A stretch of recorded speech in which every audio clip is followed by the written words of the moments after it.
Welcome to Legacy Conversations, a channel where we preserve military memories and history.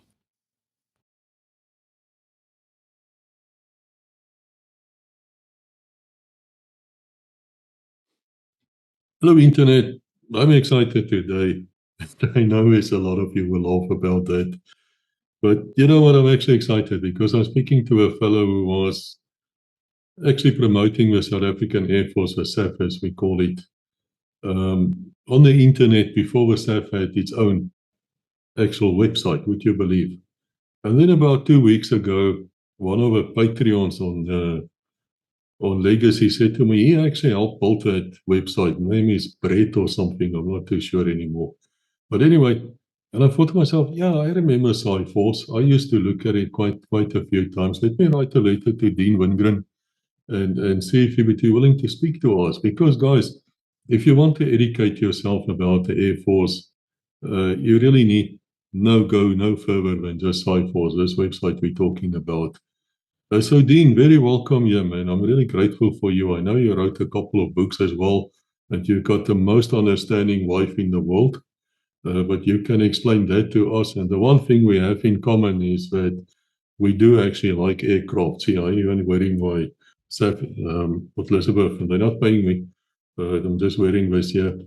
Uh, Guys, get involved, educate yourself. But Dean, where did this start for you? Were you born like this, liking aircraft, or did you serve perhaps in the Air Force, or what happened? Why this obsession almost? Yes, thanks very much, Koos, for having me and everybody watching. And yeah, it's an honor to be invited here. Thank you. And yeah, I suppose like most other aviation junkies, as it were. And yeah, the bug hit me when I was in junior school. I think it was in Standard 4, pretty much, that just suddenly bit. It's actually kind of strange that no one in my family is a pilot or is crazy about aircraft. Although later on, I found out my father during World War II, he was still at school, but he was actually part of the Air Scouts, and that was actually quite surprising. And he still had the special Air Scout knife, sort of that there was specially sold only to Cub Scouts and so on. So I'm quite fortunate to still have that in my collection. But yeah, through junior school, all through high school, just crazy about aircraft and flying. Ask any of my school friends and who I went to school with. We had, dare I say it, I think it was our 40th school reunion last year. And people still bring it up. Oh, you're still interested in aircraft flying? Any opportunity I had, I would bring up that subject. So it's in my blood, as it were, just crazy growing up. I always wanted, at that time in the 80s, when I matriculated in 84, there was still a conscription. And so I decided to go study for 3 years first. And but while I was studying, the Friends of the SAAF Museum at Acerplat had just started. And I joined them, it must have been about 3 months after the official opening. So I was already involved in the museum, going there Saturday mornings, working on the aircraft, cleaning, doing whatever was required. So while I was doing my studies. So when I did graduate, I was very fortunate to have to go into the Air Force for my 2 years. In fact, I was the very last intake to serve the full 2 years. The intake after me had their 2 years shortened to 1 year. But I was based at Acerplat, and being a Cape Townian, I was quite happy with that, and so was my family. And I still think of it as the best time in my life I never want to repeat. But I enjoyed it. I did what I loved. I actually worked at the museum, and so I was helping foster other enthusiasts, other people, school kids there were a lot of school kids that came through. And I really enjoyed showing them around the museum how an aircraft works and so on. So after that, obviously after the 2 years, started working. And this was about in the early 90s now. And the internet was just starting. And it's like there's nothing on the Air Force electronically. So I started, I don't even remember the Yahoo news groups. And I started SAAF News, which was an email system that just, everybody could join, and we just emailed each other as a group what was happening and so on, and it kept everybody informed. And luckily for the job that I was doing, I had to be on the internet quite a lot. And this was about 1994. And, the internet was just starting. There was like really nothing there. It was dial-up, beep, doo, doo, doo, doo, doo, and so on. The work email, which was a national organization, and the officers once in the morning, once in the afternoon, the emails would synchronize, and then that was it for the until the next session. So it was great fun in those days, and there was nothing on the Air Force. And I thought, well, I'm interested in the Air Force. I want to find out more about the Air Force and its history and what aircraft, and there's nothing there. So I decided, well, I'm already running the news group. Well, let me start a website. So can you believe it? It's actually, I think it's 30 years ago this year, in 1995, I started the unofficial SAAF website. And this was still on those GeoCities free websites that that was around, and I started. And I'm not in IT or anything, but I had to quickly jump in and learn HTML. And those days it wasn't very dynamic, and JavaScript and sort of SQL databases that you have these days. It was very much a static website that I had to keep updating. And it grew and grew and grew. And it was many a late night with cold pizzas and warm beer. I was building out this website. And it just kind of grew from there. And it got busier and busier until I think it was about 2001, thereabouts, that I decided, no, I'm outgrowing GeoCities now and its limitations and so on. So I registered the SAAForce.coza website domain, and kind of transferred the website onto that. And I'm actually glad that you mentioned Brent earlier on, because he was in Cape Town in those days, and he was one of the partners of a website development agency. And he contacted me to say that, he's also an aviation enthusiast and so on, and he's been following my website. And their firm actually wants to build a demo for their clients, to show their clients exactly what they could do.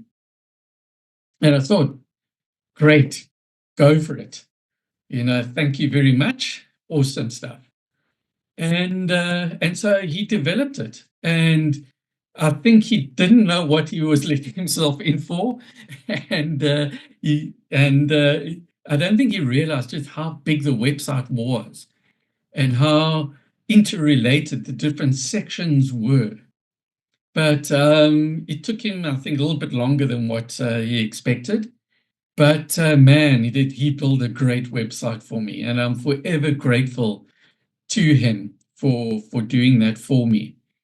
And even today, it was built on old PHP protocols and so on, and IT technology marches forth very quickly.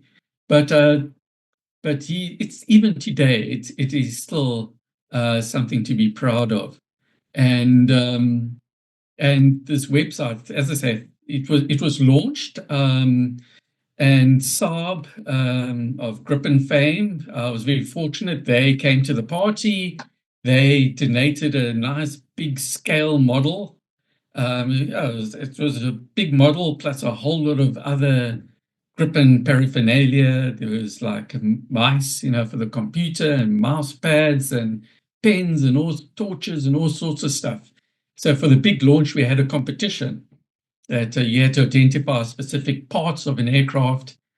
What aircraft is that? And actually, the guy who won the competition, he was actually in the Air Force as a pupil pilot.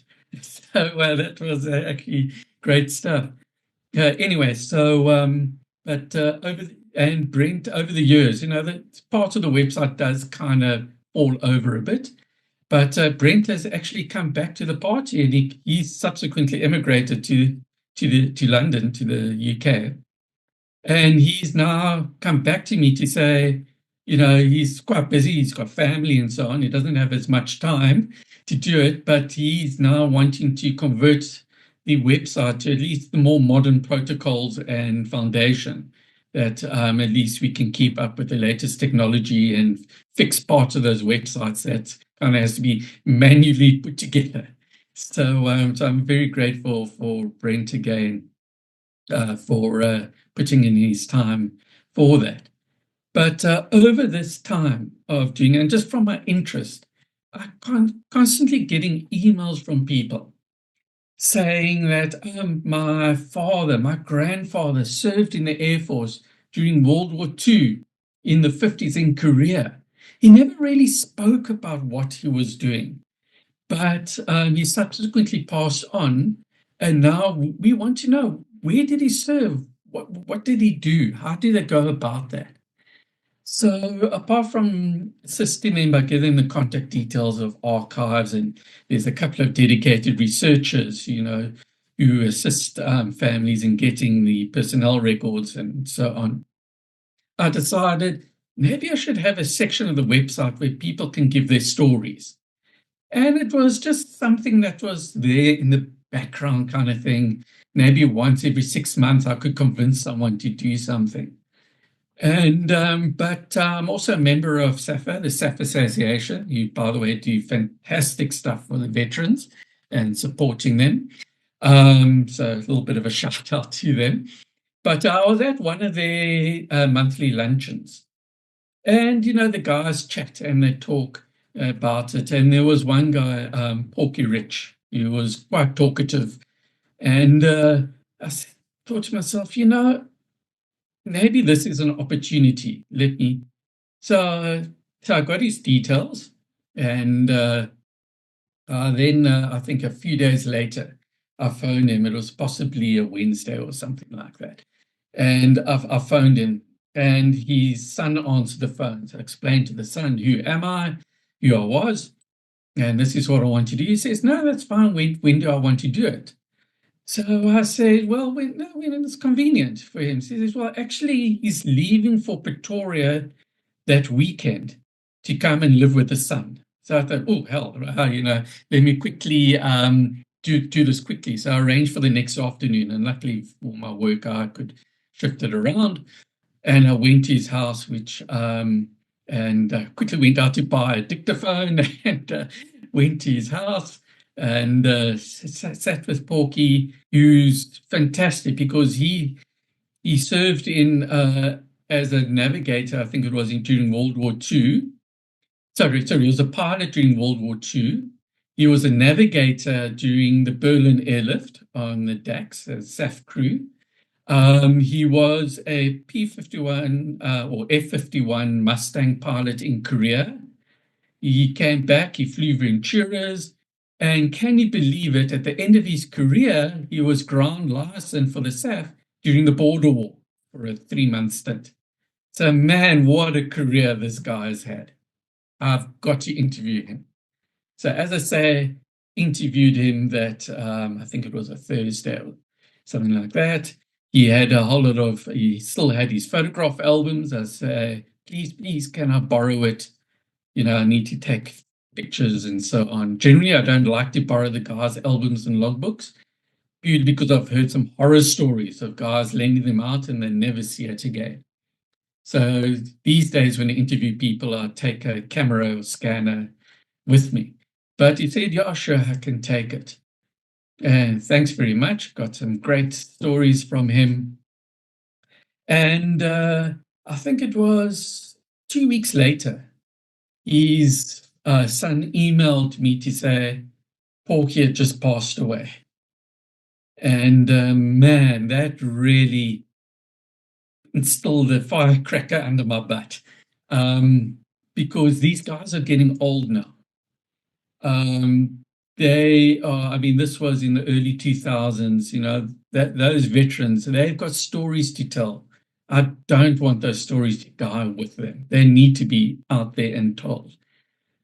So I did post the albums back to the Sun, and then on I was like really onto these poor veterans, either via email, or I think I had also set up at the end. I must have done about 40 one-on-one interviews with the guys. Everyone from World War II, as I said, Berlin airlift, Korea, Bush War, post-Bush War, intervening years. I was pushing for all their stories. And yeah, and as I was getting these stories, I thought, you know, this would actually make a great book, because you've got all these personal stories. And when you put those stories together, you get the personal history of the Air Force. There's so many books on the Air Force, and it's dates, and it's facts, and it's dry, most of it. But this is me, I, we, us, in the first person. And memories fade. I don't mind if they get the odd date wrong or the period wrong. I can always put a footnote in, you know, just to, if there's anything that needs correcting or expanding upon. And that's where what I originally was going to call Voices of the SAAF, the personal history of an Air Force. And I started putting this book together. I got hold of a publisher. Quite a few of these big, like Random House, Strake, and so on, were interested. Went through a number of committees, and then they kind of said, we're keen on the book, but we wanted more contemporary. We wanted more modern. And that wasn't my vision. I wanted the history of the Air Force, because like Kenny van der Spey's son and grandson actually happened to live very close to me, and I got their stories of interacting with the fathers of the Air Force, and so on. So I wanted that history from 1920 onwards.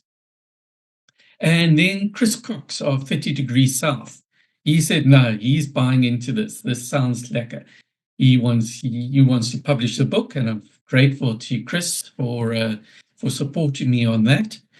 And that's where what came to be known as Tumult in the Skies, stories from the SAAF 1920 to 2010. So I could get a lot of the DRC stuff in there as well. And by that stage, I had so many stories that blasted through the word limit like you cannot believe. Then Chris said, no, that's okay, but we can reduce the font of the book so we can fit the stories in. Well, the font got so small that you needed a magnifying glass that you need to read it. So I thought, no, we can't get it that small. We're going to have to start cutting out stories, which is a great pity, because, you know, there are guys' stories. It doesn't matter. I mean, you got guys like Monster Wilkins. He said, here's my book that I published. Use it as you will. You know, the Dick Lords, those people, Des Barker, you know, all those guys were so supportive as well in providing and giving contacts and so on. A lot of the Air Force, General Tsoko Kumalo, he retired from the Air Force Chief Director, Maritime Transport. But he was so, even ex-chief, also ex-chief of the Air Force, General Zagson Zamang, was also supportive. And so I could get these stories of the guys who trained in Russia, you know, and so on as well, which is important as part of the history of the Air Force. The Air Force didn't end in 1994, and it didn't start in 94. The Air Force started in 1920. We can argue with the Aussies and everyone else about that exact date, but it's the second oldest Commonwealth Air Force in the world, and we're all proud of that. So So that book was launched, I think it was in 2011 at a function at one of the SAAF Museum Flying Days at Swartkorp. I got a flight in the Vampire for my efforts, which was pretty awesome. And yeah, so that was the book. And there is just so many stories that have been left out. Even Des Lynch, he was on the investigation committee that investigated the Samora Machel crash. He sent me, I think, a 10,000-word manuscript of his experiences within Russia and so on. That also deserves to get out there. But unfortunately, something has to be cut. So I've still got these other stories. But sorry, I'm going on a bit yeah, for that. But yeah, so that's the story of Tumult in the Clouds. So book's still available, and it's available on the SAAF Force website. It's available through, I think, some of the other websites, and I think Exclusives, the odd one, might still keep it in stock. But and all those proceeds goes towards my domain hosting fees and so on, because I'm not sponsored. So all those fees and so on comes out of my pocket. So I've also been, as I say, I served in the Air Force for 2 years, did my national service. And during that time, dealing with the pilots, I made some friends in the survival section. They assisted in doing a survival display, and I think I managed to acquire a mask and an old helmet and an old flight suit or two that were being disposed of. So that was in my collection, packed away in a box in the garage, out of mind, out of sight kind of thing. And it was only in about, I'm just thinking about 2018, thereabouts, 2019, that just something again, I think I might have found the box, just looked at the helmet and so on, the mask and so on. And I thought, a spark just ignited again. And this whole thing about flight gear and Air Force flight gear, I was fortunate. I had a little bit of surplus funds, and I was then started collecting in earnest, purchasing helmets and this and that. And as I started collecting, I thought, well, let me put it on my Facebook page, let me put it on the SAAF forum and so on, and display and mention about it. And as you get each item, you want to, very naturally, you want to research it, find out about it. Who used it? Where, on what aircraft was it used? In what periods? And there is nothing on the internet, particularly related to the Air Force use. And what little information was out there, a lot of, as I subsequently have found, was totally inaccurate.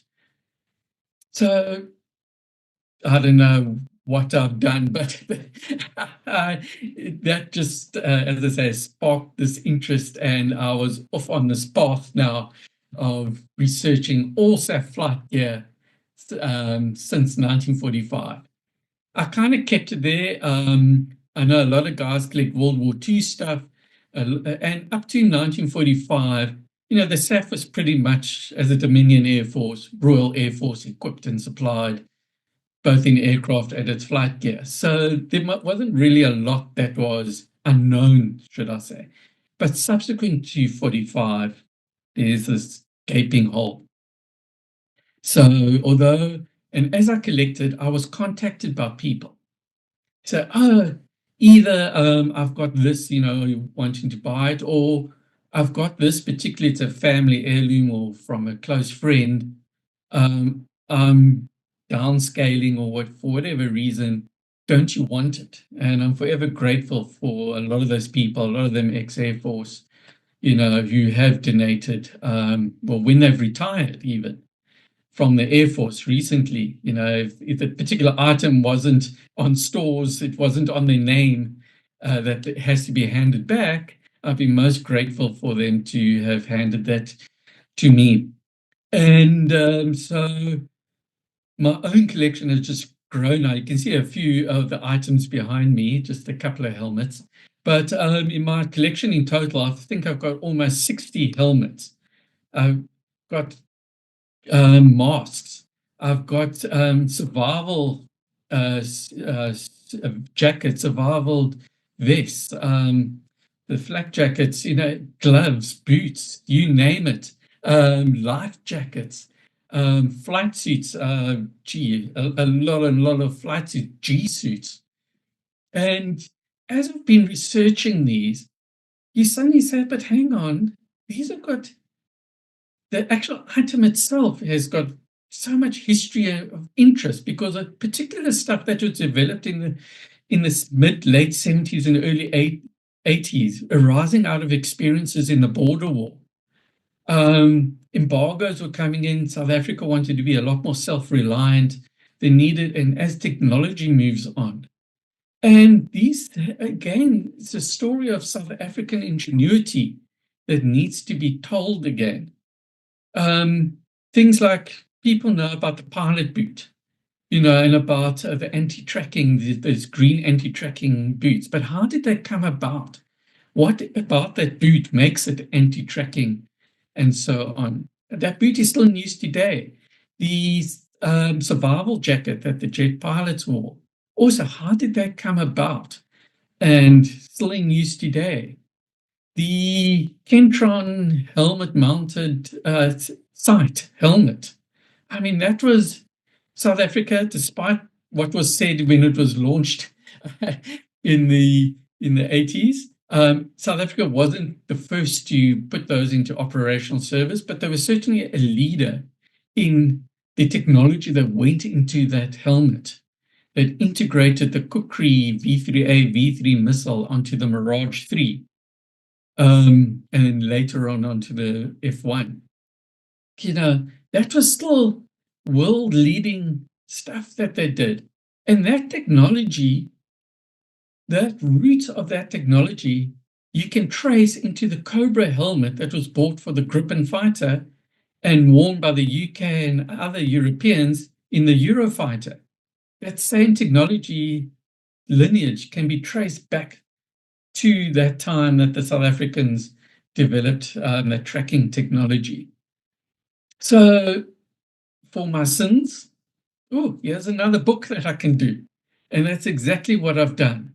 I've contacted not only the people that wore the stuff, but also the survival fitters that worked on it, the manufacturers and developers and engineers and technicians that developed it. I've managed to get also some of the project managers within the SAAF who brought that particular item into the system. And so I've now got, so in the final stages of drafting a new book, Strap In and Fly, so the history of SAAF flight gear since 1945, which details every single flight gear item that has been issued to SAAF. Some of them are more somehow acquired its way into the SAAF, because if a foreign pilot or Air Force used to sort of have rotations into the Air Force, and a lot of those guys would leave the helmets that they brought, and then our pilots would then say, hey, hang on, but this helmet is actually nicer than the official SAAF issued one. I'm going to use this one as my personal helmet. So so there's a lot of these untold items and stories and so on that will be fully detailed in the book. Ex-Chief of the Air Force, General Carla Farfiona, has graciously agreed to write the foreword for that book. So Ex-Chief Dennis Earp wrote the foreword for Tumult in the Skies. I'm grateful for him, the late General, for that as well. And so I'm hoping that book will be published probably early next year, hopefully, if all goes well.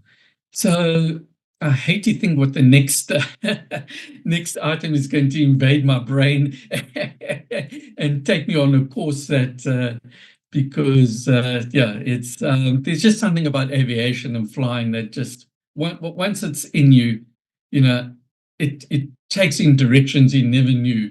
And I've also been grateful that because of my interest in aviation and flying, and even when I was in high school, I was writing articles for overseas magazines, Air International and Air Forces Monthly and that kind of thing. When I started with my own website, I've got a new section, but I started writing articles for my website on whatever was currently happening related to the Air Force. And every now and again, a Navy item, being in Cape Town, the Navy would creep in there as well. And arising out of that, Defence Web approached me and said, don't I want to write for them as well? So I said, yes, sure. And so that my second hat, sort of apart from my normal day job, I now got the second hat that has also been going for a long time, since the early 2000s as well, writing for Defence Web, as well as a couple of other freelancing for other magazines and local and international. And so that's given me fantastic opportunities, and I'm so grateful to interact with the Air Force and with the Navy, to do things that I never dreamed I would be able to do, to be able to fly and visit places and experience things that, just the general Joe public just doesn't have the opportunity to do. Sometimes they overlap in the sense that I can fly in an Air Force helicopter onto a Navy ship, or fly off, bring both my loves now in there. And it's just that so many different aircraft types that I've been privileged to have flown in, like whether it's the Astra, the PC-7 Mark II, and Harvards and Oryx and Superlynx, and you name it, Pumas and Oryx and Alouette 3s, and you name it, so many different types of aircraft as well. And also to go out with the Navy, fortunate to have submerged in a submarine, to go out to sea in the, as the sun rises over False Bay, and you've got this beautiful orange glow, and you go out in a Namakura over the waves to meet a frigate out in the middle of the bay, and now having to time the swell as the frigate goes up and it goes down and goes up and it goes down again, and you've got just this little rope ladder, and you've got to time it and grab it as the Namakura falls under you, and you've got to quickly scramble up with a backpack full of cameras and so on. Or no, I mean, it's fantastic. One other memorable scene that you mentioned, my wife. I don't think she still hasn't forgiven me for this, but it was one Friday evening, and we arranged for my parents to come for dinner that evening. And the Navy was having a exercise out in the bay. So, of course, you have to be there at dark 30 and go out into the bay. And I remember it was incredibly cold and so on. But we were out there, the swells were rolling like you cannot believe. We went down south of Cape Point. It was, the seas were horrendous, but luckily I was still okay. I managed to have lunch. A lot of the other people didn't, and I kept my lunch. And but that evening coming back, they were trying to get us off the boat. And when the Namakura came up, it tried, and I said, "Nah, we're nixing this. Not a chance." We tried to get one of the boarding boats off the frigate, and I think there was an issue with the one boat, so they hang on, and it was getting kind of dark by that stage. I was looking at my watch, I was looking at the zero bars and zero battery life on my cell phone, and then all of a sudden the sirens go off on the warship, and one of the crew members had actually fallen ill, and they had to get him off one way or the other. So they said, "Sorry guys, we having a slight delay," and they managed to get the crew member off the boat, and he zipped off into to shore, and we could actually see the ambulance light flashing along Simonstown Main Road going. It was so dark that we could actually pick it up. So then now we decided, okay, we got one more try. We've got the Go Fast boarding boat that they use. So the Maritime Reaction Squadron, that's their boat. We are going to try this one last time with this boat. And if not, you're sleeping on board. So we all clamber onto the boat and the hoist lifts you up and you go on the davits or to the side and down we go. And it's not quite as smooth as it looks like when you're watching it from the outside. And we hit the water and we bouncing like it's pitch dark. The wind is howling. The spray is coming. You're holding on for dear life. And you just hope that the coxswain knows exactly where he's going, because I've got no idea. There's a light somewhere down there, but you're not quite sure what that light is. And but he knew his job, and we reached. And by the time I got home, my folks had already left. My wife, she wasn't quite waiting outside with a rolling pin, but yeah, it took some time to calm the waters, as it were. And I'm forever grateful for Jody for putting up with me, for leaving early, coming home late, going out for. But yeah, I've been most fortunate, and as I say, and I'm very grateful to be given those opportunities. Well, I have to say, this is fantastic, man. What a life, to be able to do exactly what you love to do, and then it just comes together. It's not a job, is it? It's more like a calling.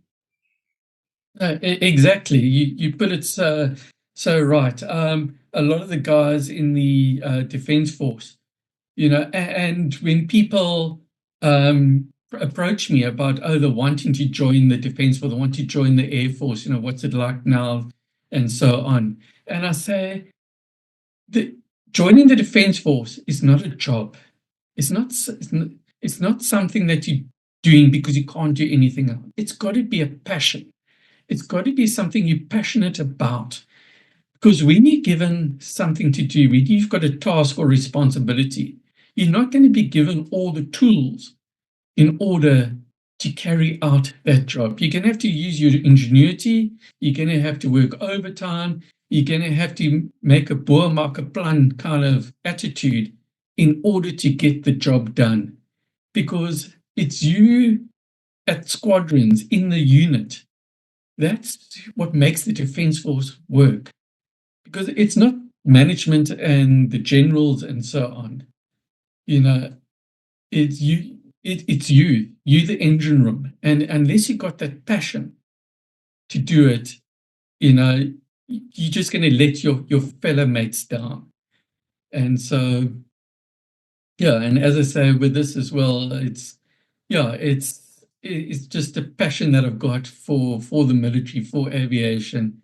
And I think it's helped me as well that because I served 2 years, yes, I was never in a combat position, and I don't pretend or say that I do, but it's just given me a bit of insight into how the military does work and backgrounds of how units work together and the admin and management and that kind of thing, that when I can report on the military, it gives me that little bit of insight that, hopefully gives a slightly more informed opinion. And also, like say, and for my sins as well, when I'm phoned by a newspaper, when I'm asked to appear for a TV interview or something like that, I'm hoping that my opinions helps to inform the general public who've, they've got a very negative opinion of the Defence Force these days. And you can't really blame them either, because that's the only stories that they get is these negativity all the time. The newspapers and the mass media that they get these stories from, they've cut down the newsroom. There's no longer a dedicated defense correspondent. So the newspapers just get the nearest intern. They just get someone else. Just, quickly, here's a story, just report on it. And they don't have the background or the insight to give a more accurate, fair story. But it's the Defence Force itself. They're certainly not blameless. They certainly don't endear themselves to the public or to the media, in that they sometimes, I think, that they just view the media as an irritation, and they would rather publicize about this chess tournament or something else, or require, as opposed to the actual mission of the Defence Force. And this is what the Defence Force is doing to assist socially, to assist the public in the everyday operation. This is what we're doing to protect the people, and so and if you've got a question for them and they don't come back to you in a timeliest manner or in any manner, then they don't have that opportunity to set the record straight, or to try and at least try and mold that story that's more beneficial to the Defence Force. The story is going to be told either way. You either got an opportunity to put your side to it, or you don't. And unfortunately, a lot of the time, they're more reactive than to actually try and be progressive and try and promote the Defence Force, as it were. But as you can see, can get a bit emotional as well for a lot of the people, particularly the families, who then come to the media with their stories, because they're not getting the feedback from the Defence Force itself. Yeah, we're going to speak to Defence Web also at some stage. I've invited them as well. They're just a bit busy with shows and air shows and all sorts of things. Of course, they run around a bit. I myself have a great love for the Navy. The Air Force I learned to like, even though I really liked the chopper crews in the old days, of course, and everybody. They were strange people in many ways, these aviators. I recall them sniffing there at the drums full of chopper fuel. They really mean sniff. I mean, they would put the entire eye into this drum, and then they look around, and then they shake their heads. And I'll never forget that 28 Squadron. When you fly up north or anywhere, they always walk around there looking with little torches here at the ceiling, and they shake their head and they make the sign of a cross, and then they dis groot moeilikheid, man, 'n groot moeilikheid. And then of course they were taking the bloody Mickey out of us. It fills you with confidence. Yeah, they were very good, these flight engineers and boordtechnicisten and all sorts of things. And of course the pilots have a swagger about them which only a pilot can have. And they also, the other strange thing what I noticed from them is you cannot find a pilot anywhere or an aviator without his or her Ray-Bans. Man, they will wear those things at honeymoon. They will wear it showering. They have those Ray-Bans and a very specific type. And God help you if you try to wear their Ray-Bans. But I want to ask you about something which you didn't mention, but I'm sure you know about it. And that is when the South African Air Force decided to bomb Johannesburg. You know about Yes, that was in the early 1920s, and I think that was the very first operation of the newly formed South African Air Force as an independent arm of I think it was the Union Defence Force in those days. And the very first action is against their own people, as it were. And if well, we were English, we have to just say this to you. We were English miners during a miner strike. So I'm not sure it's their own people, but I'll give it to you. From no, I'll defer to you on that one. But yes, I think, as you say, those were the striking miners I'm just trying to think of the street names, but some well-known street names, in Johannesburg, which I think I'm trying to remember from the early Avro 504s and so on. But it was just after the First World War, so these people were quite experienced with that. I shouldn't ask you this question, but perhaps you will know, because I've been trying to find it, but I couldn't. At Johannesburg Airport, Oliver Tambo, Jan Smits, whatever you want to call it, there's supposed to be two statues of two pilots who flew down all the way from London and sort of route. Is it Brandt and Van Renneveld? Yeah, van Reineveld, who also became a general, didn't he? He became quite Yes, famous. that's right. That's Yeah. right. And I think Pretoria, the suburb, was called after him, Pierre van Reineveld. Yes, yes. Yeah. So you see, guys, this is actually important. But those statues, do they still exist there at Johannesburg? Yeah, it's interesting that you brought it up because I'm trying to think now. It must have been about, 10 years ago. I remember someone else mentioning that there were these statues at what was then Jan Smuts Airport, and that it's been removed. I think we established that they had been removed, but where they were moved to, I don't recall, and I'm not sure if they did find out where it was moved to. But yeah, I think it's one of those things that South Africa, the Air Force aviators, we've got a history, and it might not agree with everybody, but it happened, and it's still history. And I think we should recognize that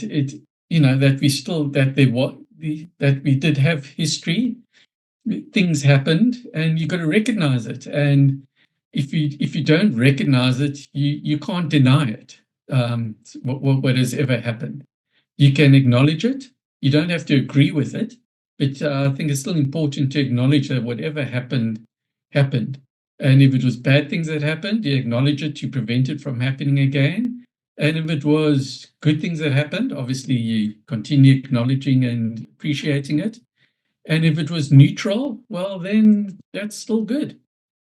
But yeah, I don't agree with taking away history just for the sake of taking it away. And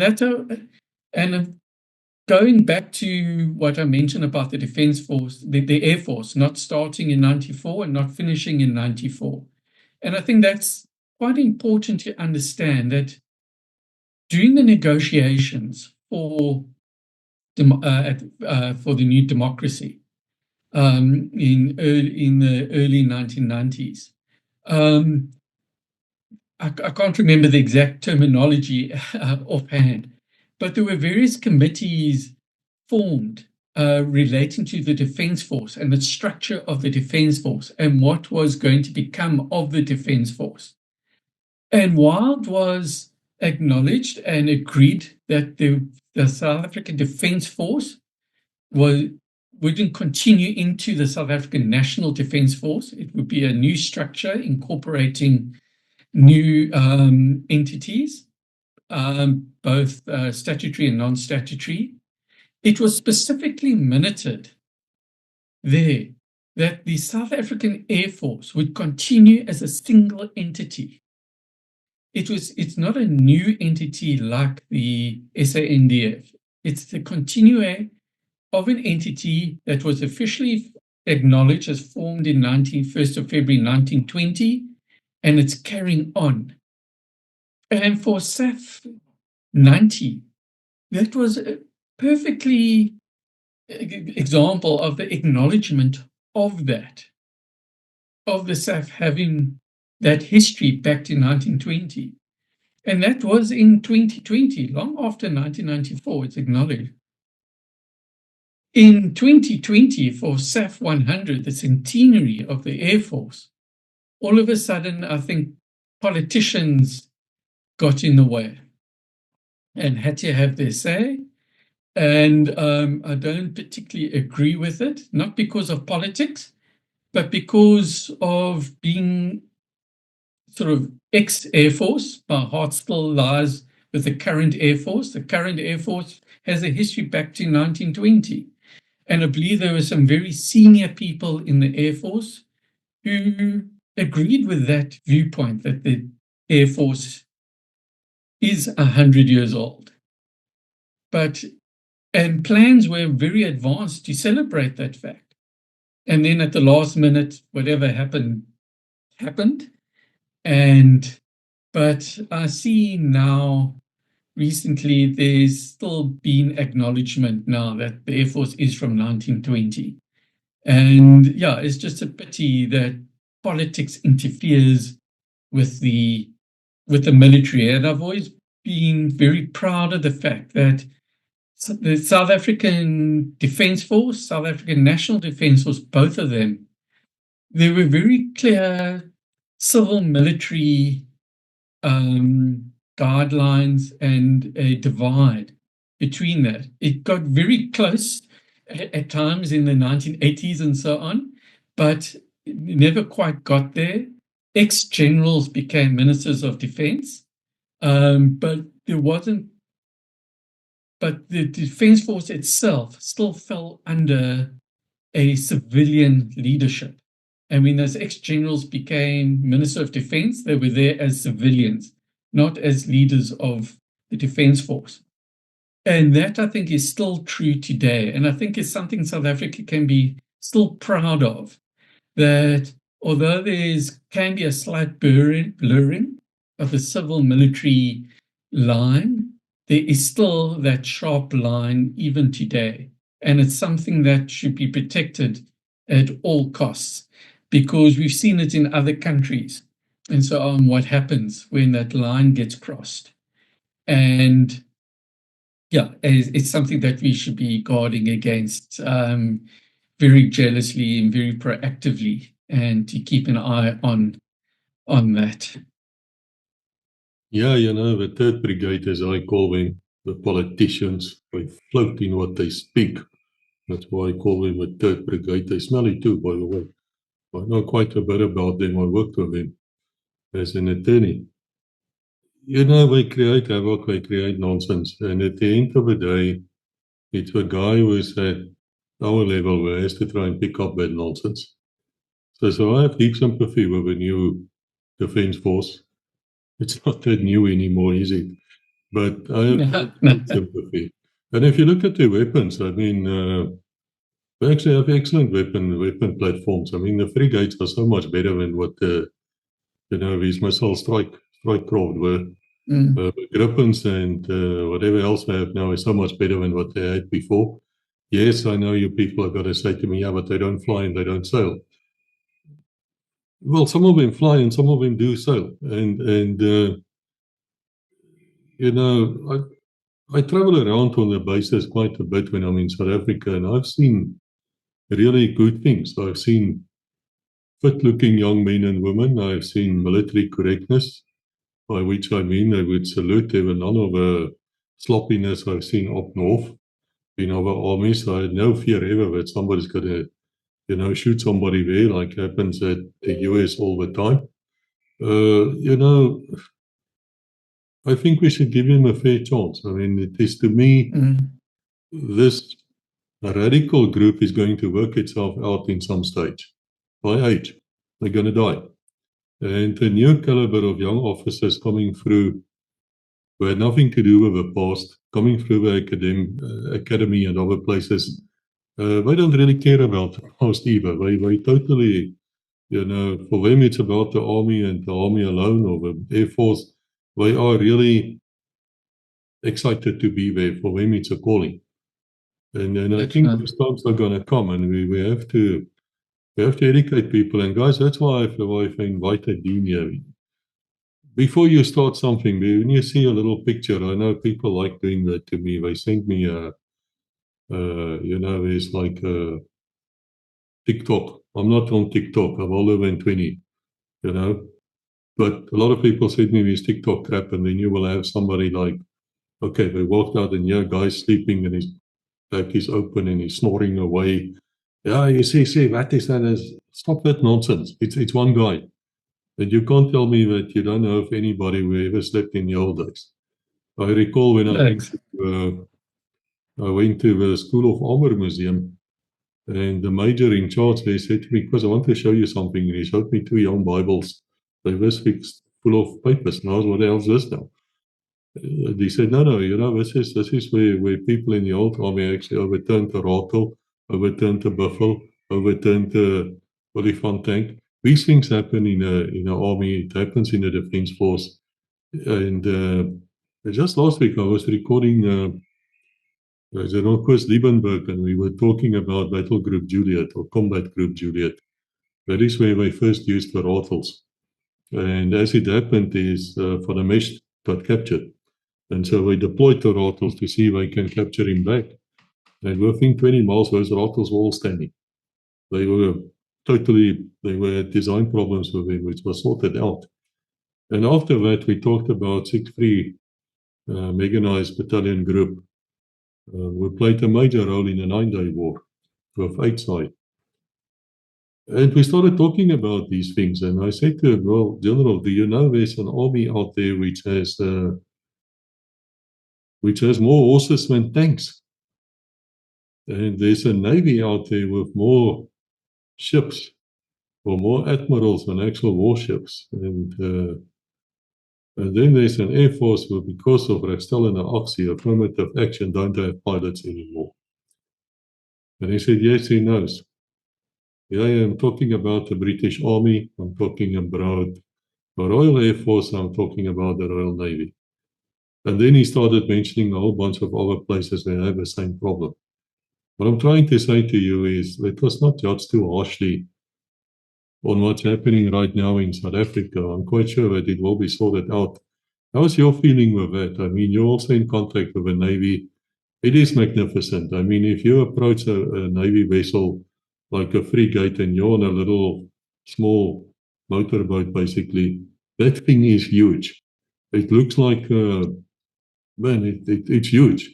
So what's your feeling? Do you feel that there's always room for improvement, of course, but there's also a lot of hope? Yes. Yeah, talking of funding, that's where a lot of it comes down to. And yeah, that's a very touchy subject. And yeah, for the last 15 years, the Defence Force has just been underfunded, defunded.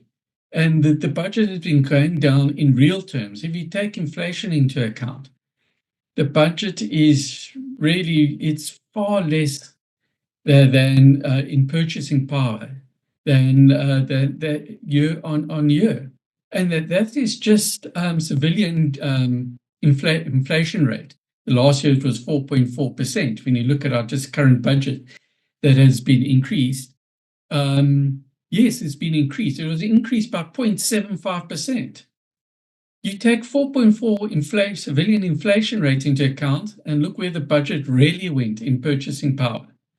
Now you take military inflation, which is far higher than civilian inflation. And you can see, I did a calculation just the other day. And in the last, since the Defence Review of 2015, what was done, and I think, and the Defence Force has had cuts, not just a budget that has been reduced year on year, but actual cuts taken away from from a budget that has already been allocated of about, I think it was about 40 million rand. Sorry, billion rand. That's in real terms. Take inflation, and it came to, I think, about 57 billion rand in cuts. In 2021-22 financial year, that was a really critical year, because in that year alone, in order to fund other priorities in the country, such as following from the Fees Must Fall campaign and so on, 5 billion rand was taken from the Defence Force. But not only that 5 billion rand, in the same year, the Strategic Defence Acquisition Account, SDA account, where South Africa purchases all its new equipment and major upgrades of equipment, that was defunded by 5 billion rand, which essentially closed that account. 10 billion rand cut in one financial year really set the scene for these subsequent years. And when you're suffering cuts like that, you know, it's impossible to maintain a defence force. You mentioned about the new frigates and so on. I firmly believe that all the equipment acquired under the strategic acquisitions at that time, they were really, really good equipment. There might have been a little bit of, yes, there was some nefarious activities and kickbacks and so on. Yes, that happens everywhere, and it should never have happened. But that mustn't detract from the real need for that equipment. And the equipment that we got was actually fit for purpose and actually required, and was less than what was actually requested by the Defence Force. As an example, I mean, we got the Gripens. We actually required two aircraft. We needed an advanced fighter, and we needed a second-tier advanced supersonic trainer. In the end, what we got was the Gripen. We didn't get the advanced fighter, and the advanced trainer, supersonic trainer, morphed into our fighter, the Gripen. And that is why people say, the Gripen wasn't the first choice. Yes, the Gripen wasn't the first choice for that top-tier fighter, which was meant to be a twin-engined advanced fighter. We didn't get that. We got the Gripen now as a slight uptick from an advanced trainer. And it was an excellent choice, purely because it's single-engined, it's ease of maintainability, and so on. And the same thing for all the other equipment. But that equipment is 20 years old now. How many of you are driving around in a 20-year-old car? And if you are, how much upkeep does that now require every year with things that stop breaking? I mean, my personal car is now 7 years old. And just in the last month, I can see some of the electronics with Sunny, goes funny. So it's not like the older equipment that was purely mechanical. It was far easier. These days, everything is computer-driven, everything is electronic. It needs constant upkeep and maintenance. And then think, when last was your computer upgraded? Your cell phone? Now you're using a weapon system from 20 years ago that very few other nations are still using because they followed that uptick in technology and more modernized weapon systems. So the equipment that you're using is obsolete. It needs significant upgrading, and we can't even afford a midlife upgrade, because to do a midlife upgrade on a frigate costs 1.5 billion rand, and your entire naval maintenance budget is just over 2 billion rand. Now you've got 4 frigates, 3 submarines, which doesn't cost much less to do a midlife upgrade, and you can see what the end result is going to be. And the guys on the shop floor are doing miracles, keeping that equipment going, trying to get them going on a shoestring budget. And I understand that South Africa has got huge social issues. It's got social welfare issues of health, of education, of electricity generation, everything else. And those must be priorities as well. But it shouldn't be a priority at the expense of a well-funded defense force. Because when other state-owned entities and state departments fail, who do they fall back to? Oh, the defense force. The Vaal River is dirty. Send in the defense force to clean it. We don't have enough bridges in rural areas. Send the defense force to set that up. We got theft at power stations. Oh, I know who can provide security guards. We got Zamas. I know who can provide more security guards. We got gangsterism in the townships. Police can't handle that. So let's send someone who's totally not trained on minimum force issues. Let's send them in rather. And there's so many of these issues that the government is now using the defense force as a crutch, but is not willing to fund the defense force. We had missions in the DRC with MONUSCO. We have missions in Mozambique, SADC mission, SAAF. we then decided, hang on, as if that's not enough external deployment forces with our far too few deployable troops, you have at least have at an age that don't get too tired after running a 2.4, is that let's start another SADC mission of SAMI DRC. But no, we're not providing you with extra funds. And what little bits Treasury does provide you with doesn't cover the full cost of that deployment. And then you wonder why the wheels are suddenly falling off, because now you're spending extra billions on chartering aircraft to do those logistic missions 3,000 kilometers away, because we don't have our own logistics. We don't have our transport aircraft. We don't have transport aircraft big enough to move the equipment that needs to be moved. So you have to transport. And I'm not saying never charter aircraft, because you will have large equipment that needs chartering, because, I mean, even a Hercules will only fulfill, say, 90% of the missions that's required of it, and that balance, instead of spending an absolute fortune for 10%, rather get an aircraft that does 90%, whether it's an A400M or a C130J or even the new Brazilian aircraft. Rather get an aircraft that does 90% of the work and that 10%, but at a more affordable sustainment cost than, all singing, all dancing aircraft that costs an absolute fortune, but you don't need all the time. And, and that is why I'm so happy that the mission in the DRC is being recalled. Purely not because I don't agree with that mission, and not because I don't think South Africa as an economic powerhouse doesn't have an interest in a stable and economic, vibrant rest of Africa. It's because if you cannot support your troops, if you cannot properly train them, if you cannot properly equip them, if you cannot properly supply them with everything that they require, then rather not have them there, because they deserve to be protected and supported as well.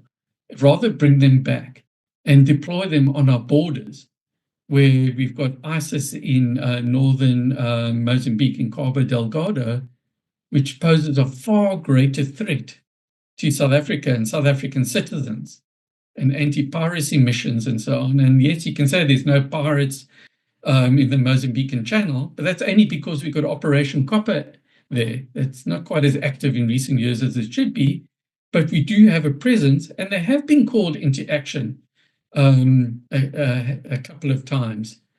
And without them being there, there would have been bigger problems. But yeah, and that's also an issue with the 2015 Defence Review, in that it was reviewed on a case of what South Africa Defence Force should be doing, and what's the best way of equipping them to do that if we had the funds to do it. And it was all foundationed on, we are going to get sufficient funds in a sustainable manner of 1.5% of GDP going forward. And the Defence Review was approved by Cabinet, and the Defence Review was approved by Parliament. And what happened immediately thereafter? The budget gets cut, and it gets cut, and it gets cut again. And the Defence Review is just so out of touch now. And it's so old that we need a new Defence Review, and not one that the Minister of Defence said that they're currently doing internally. It's got to be done. You've got to look at our national strategic structure of our security structure, and what are our national security structure as a foundation. I believe one has just been done. It's a secret. No one has seen it, so we can't even base anything against that. And once you've got that, you've got to look, what is South Africa's future role in Africa or internationally? And only then you must bring in not only internal people, but external people, and relook at, okay, this is what the security situation is, what we envisage it will be, what South Africa wants to do, what is our budget forward going to be? Do those align? And only then say, okay, what should the future structure of the Defence Force be to match that, given the financial viewpoint going forward? And I don't have great hopes of anything like that happening anytime soon. And, I've had discussions with Treasury, National Treasury. In fact, just last week, I had a great discussion with an official within Treasury who's responsible for the Defence Force after the budget came out, and to get an understanding of the issues that are coming there. And, we've got Cabinet who says, yes, no, Defence Force, get budgets. We will give you an extra budget. We've had the President and the Deputy Minister, and I think the Minister as well, say for the last, well, since May at least anyway, when the GNU came into being, that yes, we're aiming for 1.5%. It's going to be 1.5% of GDP, the new budget. And we get the budgets, and I can't know. It just gets cut and cut again. And you think the GNU is going to fix things on defense, and I don't believe that. I don't believe the DA's primary concern is defense. I don't think they're pushing for an increase in defense at all. We've got the support of the shadow ministers and so on, but I believe the senior leadership of the DA who make the calls don't see defense as an important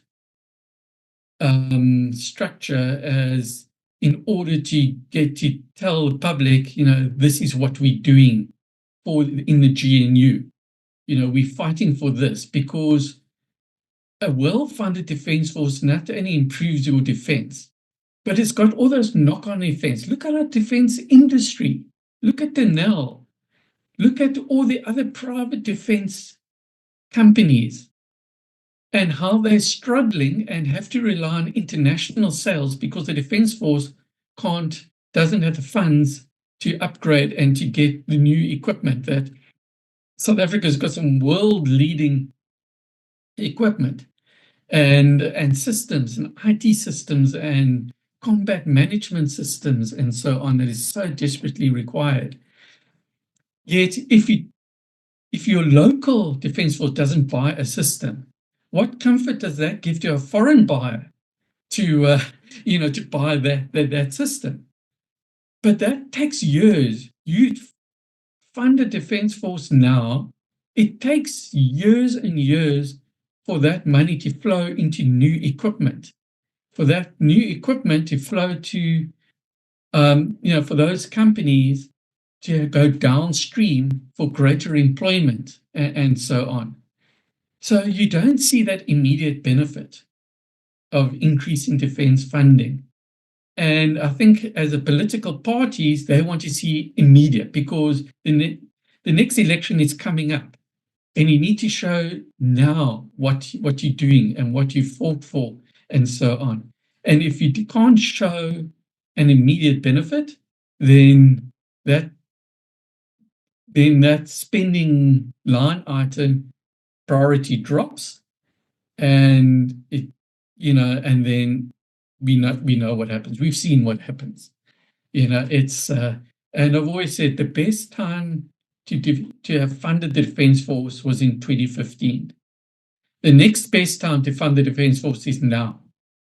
And unfortunately, that now keeps getting delayed, and we're already losing capabilities.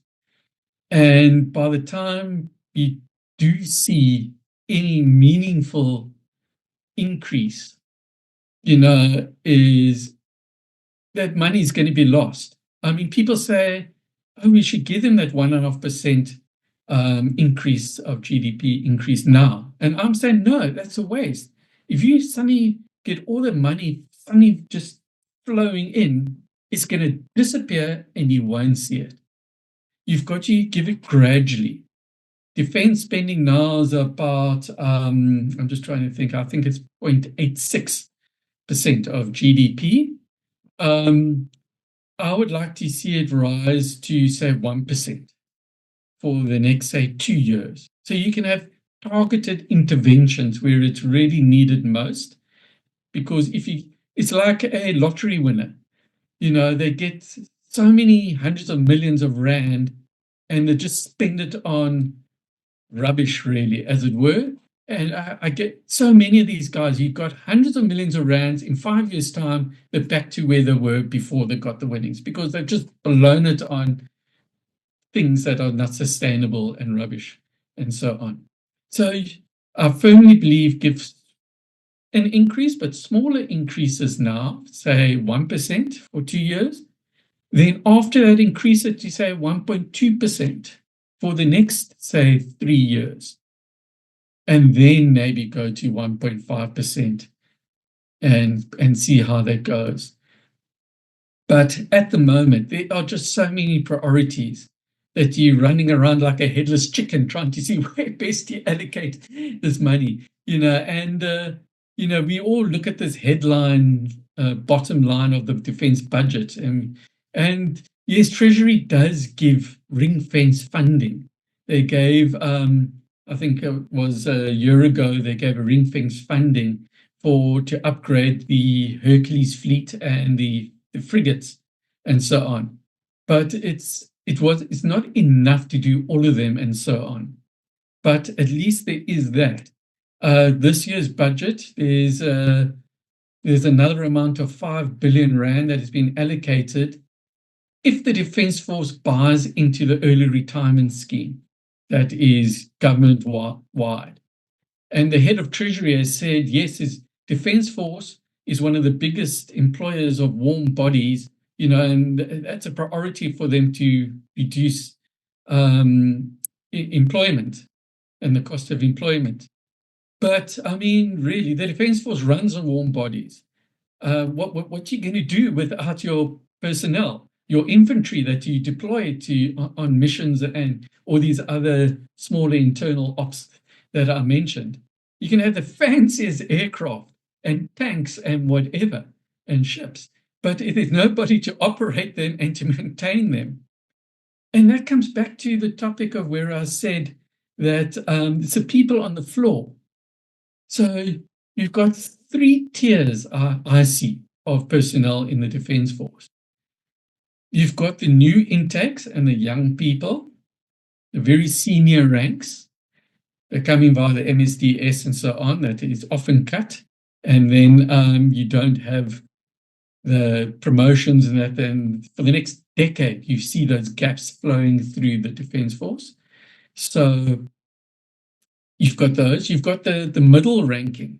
So these are your senior NCOs, flight sergeants that haven't had a promotion in the last 10 years for whatever reason, not due to their own issue, and the warrant officer rank, as well as that middle tier of officer rank of lieutenant colonel, colonel. Those are the people, those are the engine room of the Defence Force. Those are the ones that actually make the Defence Force run. They've got the experience. So the young people are not going to take early retirement, that's for sure. They've still got their whole career ahead of them. They don't have any savings or anything to fall back on, and they don't have the experience to go to any other job. The senior people are not going to retire as much because they're either in now cushy positions, they're in a desk job, they're getting paid nicely. A lot of them are not doing much to get paid nicely, so they're going to, I'm happy to stay there. They're not going to move that much.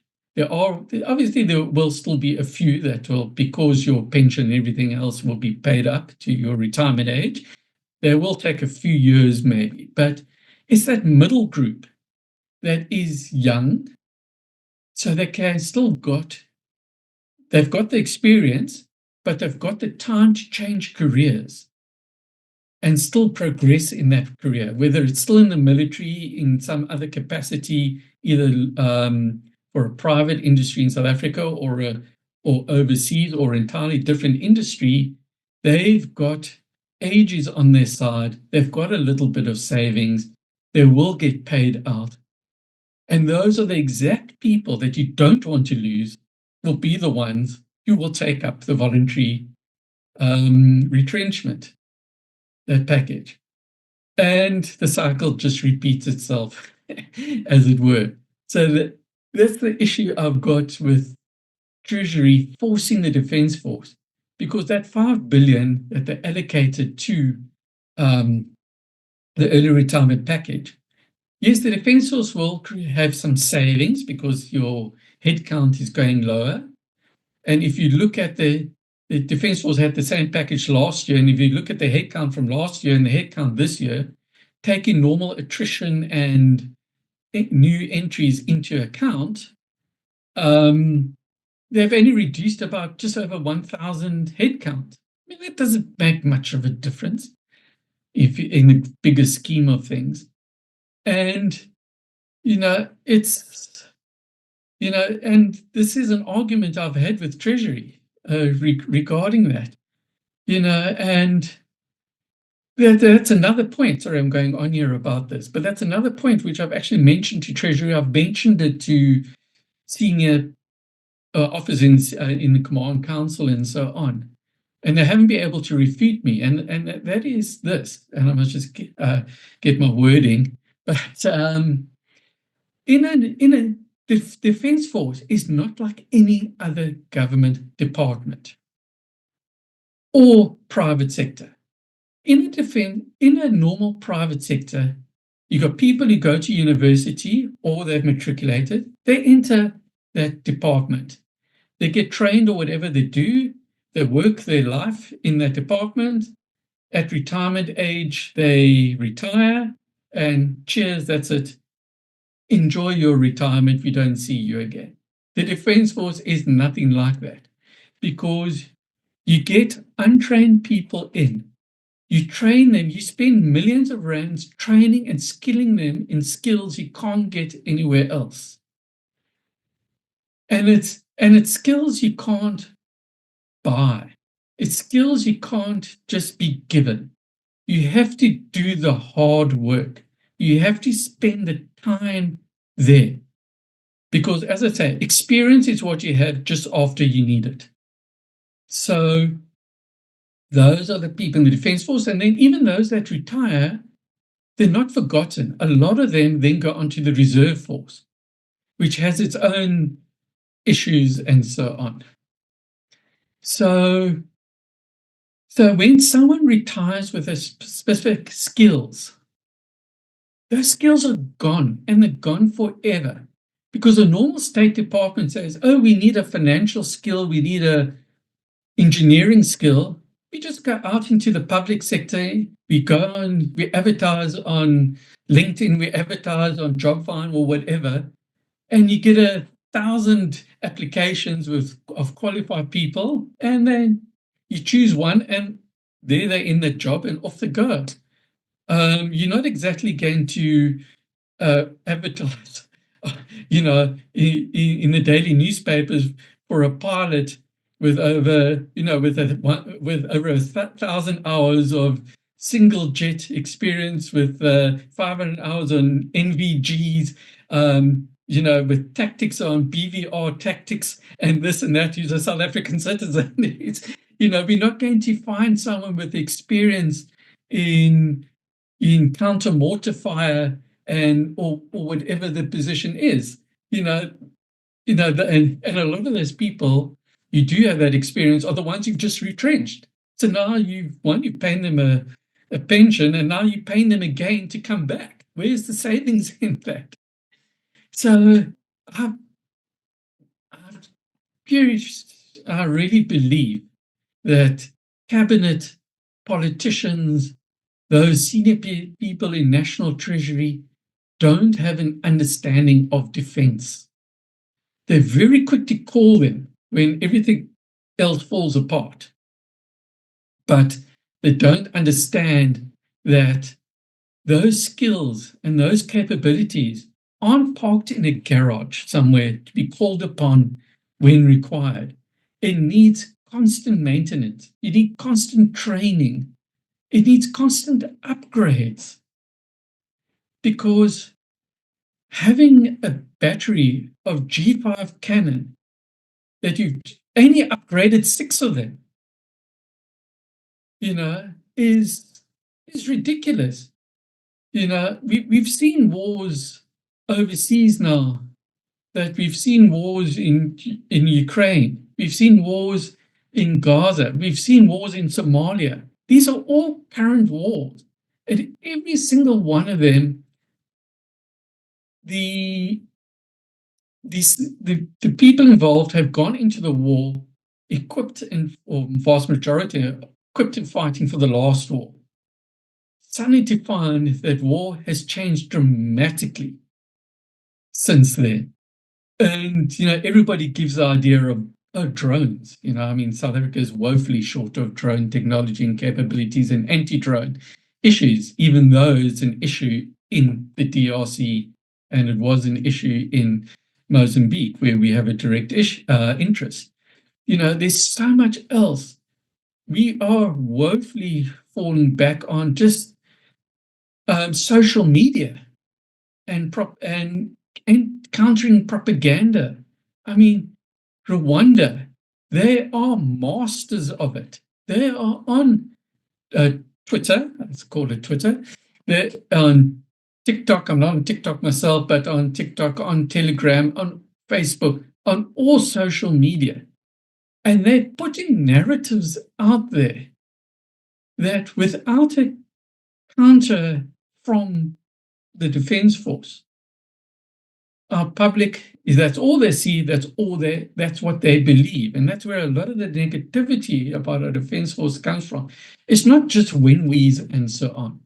There is an active, a really active operation out there. And that we are part of Africa and our other African countries and brothers and neighbors, and it's all kumbaya, and we're all friendly and Ubuntu and all that. No, it's not like that.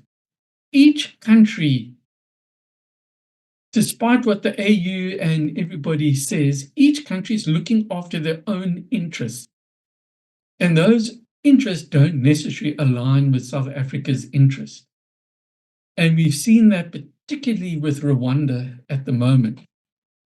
And at the end of January 2025 this year, for those who are watching it maybe at some future stage, after the 14 soldiers were killed defending Goma and Sake, you could see how the rhetoric between Paul Kagame as president of Rwanda and President Ramaphosa of South Africa, how the rhetoric just ratcheted up, and particularly from the Rwandan side, nitpicked and took apart anything that Ramaphosa said and mentioned. Some of it valid, some of them was only there just to make their point. And the whole of social media just followed with that. And it got very, very heated. And I was saying that, hang on, calm down. Calm down. That's not what's required. The quiet diplomacy in that. At this stage, that is what, and luckily, that is what, I'm not saying they listened to me personally, but that is what happened, and things did calm down.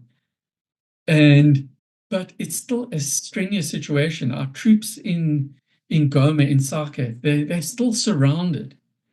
They're undefended in the sense that their weapons are in stores. They're not allowed to carry the weapons. They're not allowed to go out of camp without the express permission of the Rwandan-supported M23. They're reliant on food supplies from the UN, and the odd time that M23 allows South Africa to go into town to get other supplies. But it's still, we now 50 odd days from 22nd, 23rd of January. And they are still there. It took how long to get our wounded out? And the wounded were taken out after those that were killed were taken out, and then via Kigali, for the optics. So, there's a lot of South Africa has now decided the correct decision, as I said, that SADC has decided to withdraw. I believe it was the correct decision to wait until that decision was made, because there was no way Rwanda and M23 was going to allow South Africa to withdraw with their substantial equipment. They're still keeping Goma Airport closed. They would have any extraction has to go via Rwanda. Once again, optics for or against going via Rwanda. So with SADC officially saying that that the SAMI DRC mission will be ended in phases, might allow a bit of face saving to allow South Africa to get its equipment back. And hopefully, and any way to get that equipment back is via airlift. 3,000 kilometers is way too long to drive. They got there via air. There's just too much of it to any other way. And that should be via Goma Airport, because it's right there, and that is going to take some really skillful negotiations between SADC, South Africa, Malawi, Tanzania, the UN, M23, Rwanda, EAC, whoever's willing to help, because at this moment in time, we need all the help we can get. And the poor guys there that are stuck in Goma, they're having a really tough time, and we need to get them out as quickly as possible. Yeah, I know. I think I strayed a little bit from the initial question, but I hope it was at least a little bit helpful, insightful. Yeah, I think it's great. I think you're definitely gonna call you back, because there's so many things which we can talk about. And I want to invite you people who's listening here. Guys, always remember there's something behind the news, always.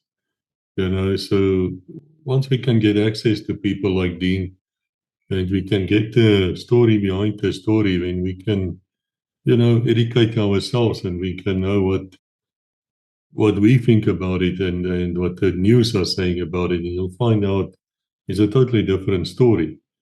I mean, one of the subjects, and I'm not going to do it now because we ran out of time, is BVR. That is Beyond Visual Range Missiles.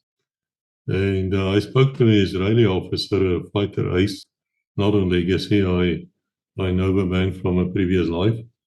And he said to me, he will never launch. He will not launch unless he knows what's on the other side.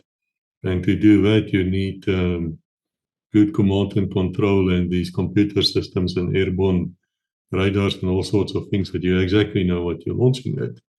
But I do believe that BVR was used first in Africa. I think it was a treaty or one of these strange nations where some Pakistani Air Force people launched it, flying, I believe, Soviet aircraft or Russian ones.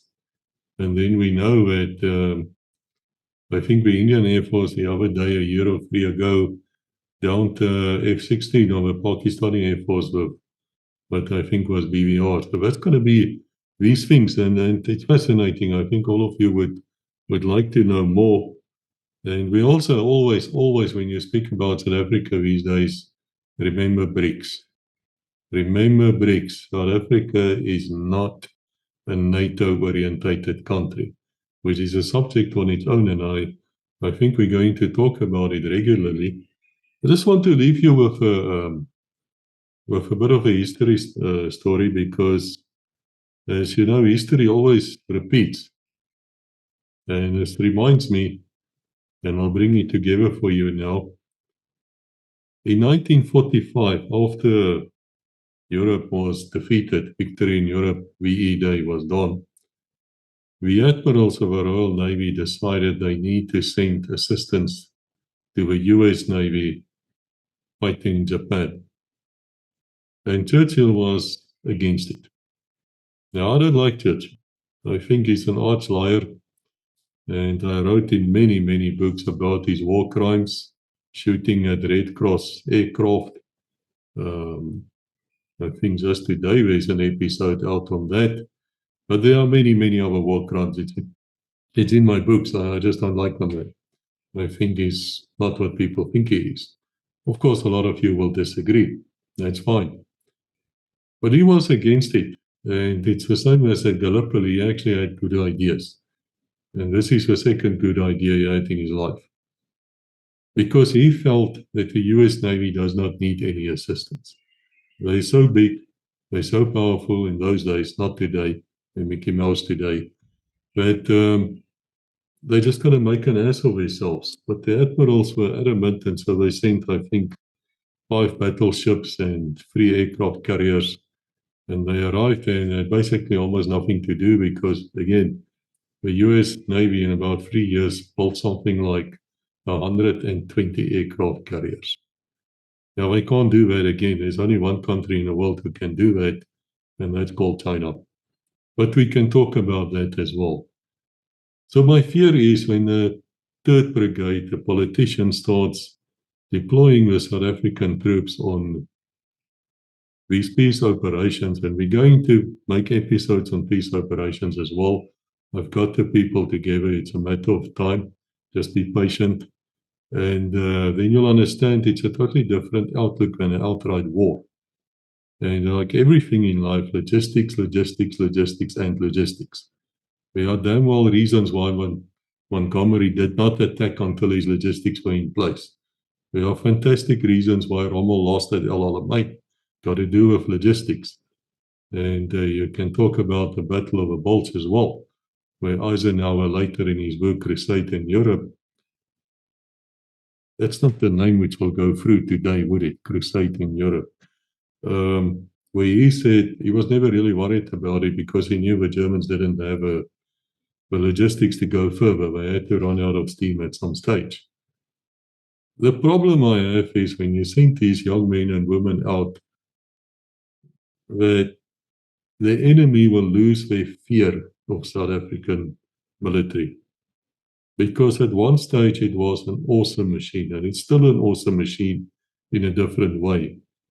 And I do know where they started fighting at Bangui and the rest of the places, and I'm trying to get people to talk about that as well. They did kill a lot. They killed at least between 10 and 100 of the other side for every one of us who were killed. But you cannot afford to go to a situation where people stop fearing the South African military. And I don't mean that in the wrong sense, because they're in the townships or they're busy with this vreeslike snotsiekte or whatever, the name I cannot mention on YouTube, you know what I mean? I mean in an outright war. It's called deterrence. That's why the submarines are so important. It's deterrence. The Navy is extremely important in deterrence. So is the Air Force and so is the Army.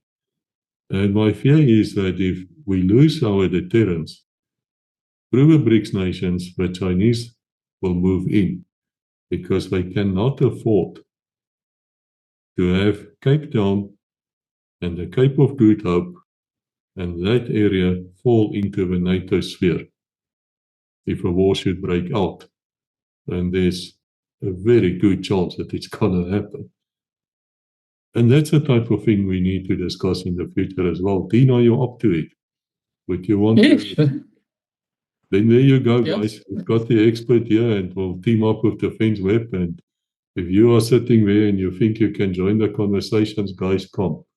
I feel we reached a stage now where we have to inform each other and that we need to discuss things as adults and not do a normal snot remarks and things. Remember what happens at Legacy when you do that? You get banned because you don't have time for nonsense here.